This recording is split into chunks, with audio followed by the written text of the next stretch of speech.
Bonjour et bienvenue à toutes et à tous. Aujourd'hui, on part ensemble explorer des quartiers japonais, des quartiers avec un passé vraiment riche. On va essayer de dénicher des histoires un peu oubliées, des trésors cachés, quoi. Pour ça, on a pas mal fouillé. On a des articles, des infos locales, des archives aussi, quelques documents historiques. Bref, un mélange assez varié qui couvre différents lieux, différentes époques. L'idée, c'est vraiment de sortir les anecdotes les plus marquantes, de repérer ces petites pépites culturelles qu'on voit pas forcément dans les guides, hein. Tout ça en se basant bien sûr uniquement sur les sources qu'on a trouvées. C'est un peu comme regarder derrière la carte postale. Oui, c'est une super approche.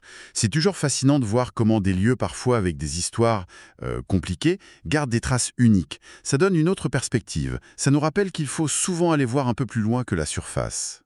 Alors commençons par un nom assez connu quand même, Yoshiwara, le fameux quartier des plaisirs d'Edo, l'ancien Tokyo. C'est ça. Il était d'abord près de Nihonbashi, mais la ville a grandi et en 1656, hop, déménagement forcé vers la périphérie nord d'Asakusa. C'est là où se trouve aujourd'hui Senzoku 4-chome. Et on y allait comment à l'époque? Par un canal, le Sanyebori. Aujourd'hui, il est comblé, disparu. Yoshiwara, c'est vrai que ça évoque des images, un peu glamour peut-être. Oui, mais c'est là tout le paradoxe. Il y a cette façade, presque mythique, avec les courtisanes de haut rang, les Oeiran, celles qui étaient formées très jeunes, qui pouvaient espérer qu'un riche client rachète leur contrat, ou même, mais c'était rare, acheter elles-mêmes leur liberté. Une sorte d'élite quoi. Voilà. Mais derrière cette image, la réalité pour la grande majorité des femmes était terrible. Elles venaient souvent de familles très pauvres, parfois vendues. C'était une exploitation, une sorte d'esclavage déguisé, avec des dettes impossibles à rembourser. Bien loin des kimonos de soie et des lanternes. Et il y a un lieu qui témoigne de ça de façon glaçante, c'est le temple Jokanji. Ah oui, le Joganji, son surnom dit tout. Nagakomi-dera. Le temple où l'on jette. Exactement. C'était là qu'on déposait, qu'on abandonnait les corps des prostituées trop pauvres pour avoir un enterrement. Juste là, à l'entrée arrière du temple. C'est beau, violent comme image. Terriblement.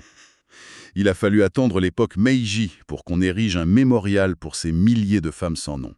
Ce temple, d'un lieu de rejet, il est devenu un lieu de mémoire essentiel. Essentiel pour comprendre Yoshiwara, bien sûr, mais aussi une partie de l'histoire sociale japonaise, celle des plus vulnérables. Une visite qui doit marquer, j'imagine. Oui, ça remet les choses en perspective. Et pour clore ce chapitre sur Yoshiwara, il y a aussi le sanctuaire Shinto, le Yoshiwara Jinja, reconstruit après la guerre, c'est ça et... Oui, c'est un lieu de prière avec un petit jardin, un étang. On y trouve une image de Benzaiten, la déesse de l'eau, des arts, mais aussi une statue de Kannon, la déesse bouddhique de la compassion. Elle est là en mémoire des victimes du grand séisme de Kanto de 1923, qui avait aussi beaucoup touché le quartier. Bon, allez, on change radicalement d'atmosphère. On va dans l'arrondissement de Sumida, toujours à Tokyo. On explore l'ancien Terajima, aujourd'hui appelé Higashimokojima. Attention, petit point important. C'est pas le Terajima de Hamamatsu dont on parlera tout à l'heure, hein. Celui de Tokyo, il tire son nom de la présence de nombreux temples, Terra. D'accord, j'ai vu une vieille carte de 1946.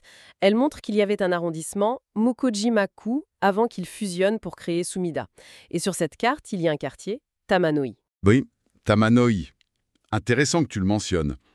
C'était un quartier de prostitution non autorisé qui a existé jusqu'à la loi de 1958 qui a interdit tout ça. Ah d'accord.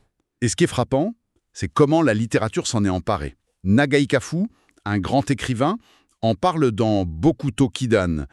Et il y a aussi un manga, Terajima Machi Kidan, de Takita Yukio. Ces œuvres, elles capturent un peu l'âme de ce quartier, juste avant sa disparition, sa transformation. Une sorte de mémoire sensible, conservée par l'art. Mais Mukojima, ce n'est pas que ça, heureusement. Il y avait aussi un côté plus raffiné. Tout à fait.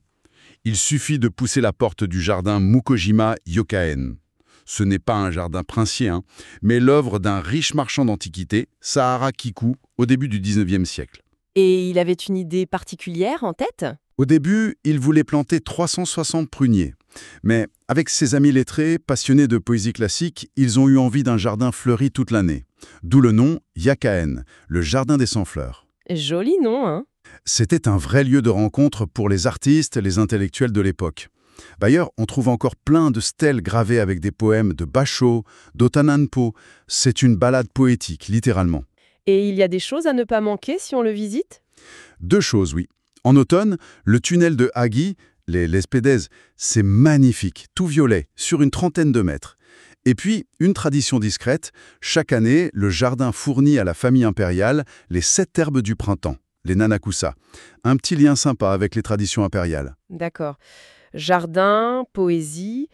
Mais Mukojima, c'est aussi un quartier de geishas, non? Le long de la rivière Sumida. Exactement. Dès l'époque Edo, des restaurants chics, les ryote, se sont installés là. Et pour animer les soirées, eh bien les geishas sont apparus, avec leurs danses, leurs chants, leurs shamisen. Et ça a pris de l'ampleur. Énormément. Juste avant la guerre, il y avait près de 1300 geishas. C'était un lieu très couru, y compris par les écrivains. Bon, les bombardements de Tokyo ont fait des dégâts, mais le quartier a su renaître. Et aujourd'hui?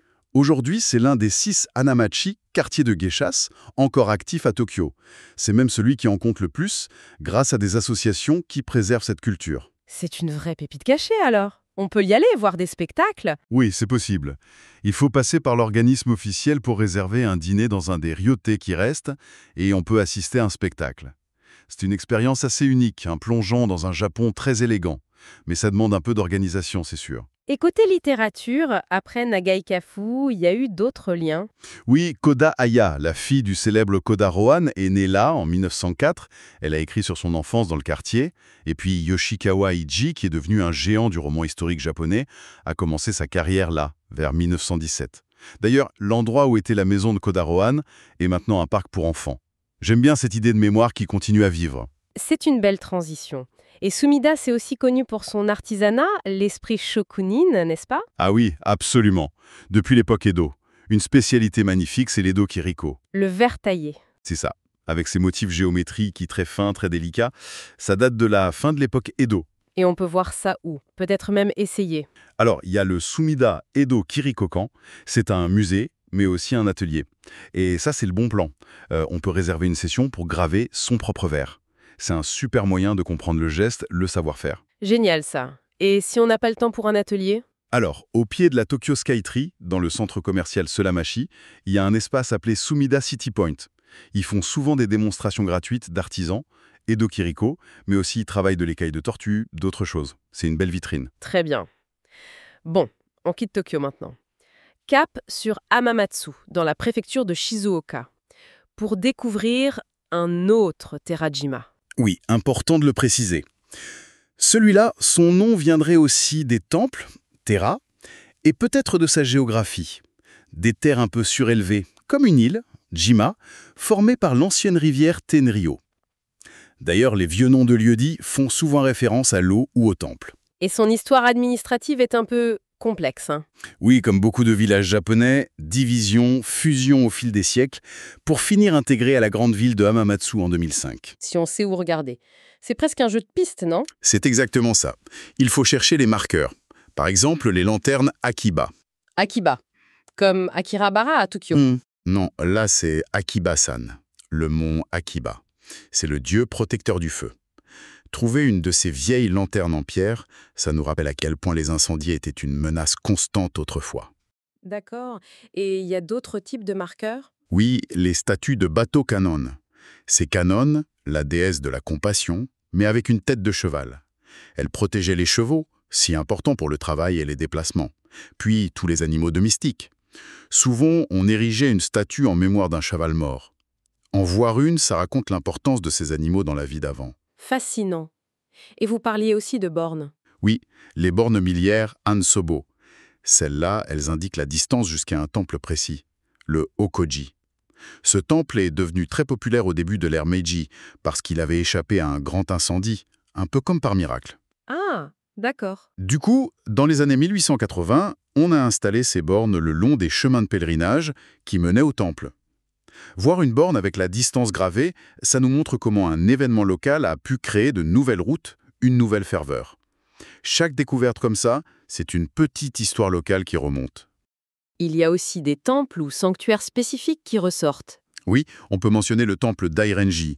C'est la dernière étape d'un pèlerinage local qui copie celui, très célèbre, de Shikoku. ou le temple Myokyoji, qui avait un pain immense classé monument national. Même s'il a été abattu, on en garde la trace. Ces lieux sont des ancrages de la mémoire locale. Et cette mémoire, elle passe aussi par des personnes, des traditions. Tout à fait.